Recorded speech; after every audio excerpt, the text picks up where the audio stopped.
et bienvenue sur Ellie Pâtisserie. Aujourd'hui on va faire des roses des sables. C'est une recette qui est vraiment très simple à faire et qui est super pour les goûter ou pour manger avec le café. Pour cette recette on va avoir besoin d'environ 200 g de pétales de blé soufflé. Là c'est du complet, mais bon, complet ou pas on s'en fiche. Moi j'en mets toujours 180 et puis s'il faut en rajouter, j'en rajoute après.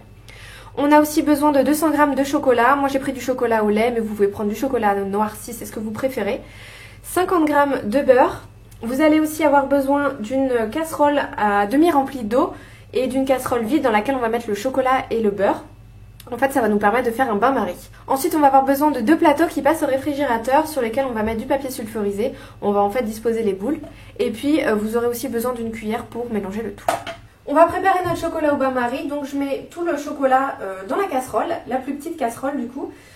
Le mieux, c'est de couper les chocolats en plus petits morceaux possible. Donc là, j'ai fait en carré, mais si vous avez la patience, le courage, l'envie, vous pouvez très bien les mettre sur une planche à découper et les découper avec un gros couteau en bout encore plus petit. Plus c'est petit, plus ça chauffe vite. On va tout de suite mettre ça dans la casserole d'eau qui a commencé à chauffer juste avant. En fait, ça va chauffer tout doucement, ça va faire fondre le chocolat, ça va le mélanger avec le beurre. Et contrairement au micro-ondes, on est sûr que le chocolat ne va pas brûler. On va maintenant s'occuper de nos pétales de blé soufflés qui sont non sucrés, c'est super important. Si vous les avez sucrés, en fait, ce sera vraiment trop sucré. Je pense que le chocolat va pas bien attacher. Donc essayez vraiment de les trouver non sucrés. Après, complètes ou pas, c'est votre choix. Donc moi, je trouve que ces pétales-là, elles sont un peu grosses. Du coup, ce que je vais faire, c'est que je vais venir un petit peu les écraser. Pas trop, parce que le but, c'est d'avoir un maximum de croustillant. Mais juste pour éviter d'avoir des grosses pétales comme ça. Le chocolat et le beurre sont en train de fondre tranquillement. Vraiment, ce qui est important, c'est de mettre voilà, de l'eau vraiment dans le fond, ça suffit.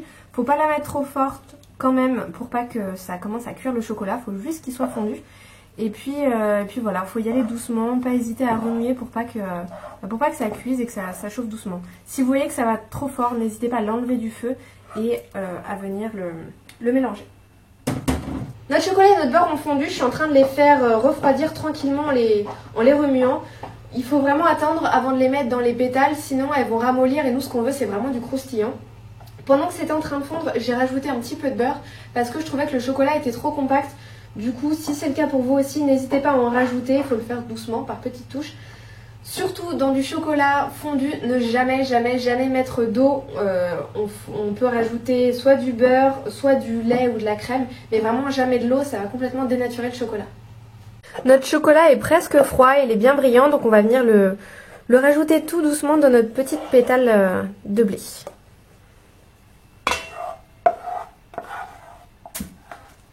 Comme je vous l'ai dit tout à l'heure, si jamais il manque des pétales de blé, on viendra les rajouter après.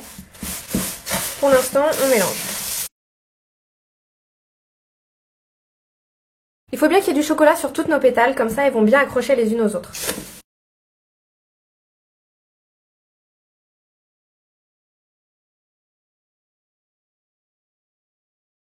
J'ai terminé de mélanger, je vous montre un petit peu ce que ça donne. Toutes mes pétales sont bien chocolatées. Et ce qu'on va faire maintenant, c'est qu'on va prendre les 2 petits plateaux qui passent au réfrigérateur. Et on va mettre dessus du papier sulfurisé. J'ai découpé une feuille de papier sulfurisé pour chaque plateau. Et puis après, je vais former des boules à peu près égales tout du long.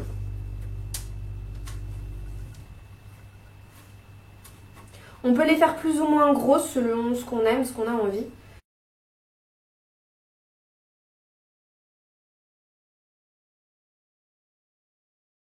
Nos roses des sables ont passé 1 heure au réfrigérateur et du coup elles se sont bien solidifiées, elles forment bien des petites roses sympas et du coup il y en a de toutes les tailles. Voilà, c'est tout pour cette vidéo, j'espère que la recette vous a plu. N'hésitez pas à me dire en commentaire ce que vous en avez pensé et si vous avez envie de la reproduire. Je vous dis à la semaine prochaine.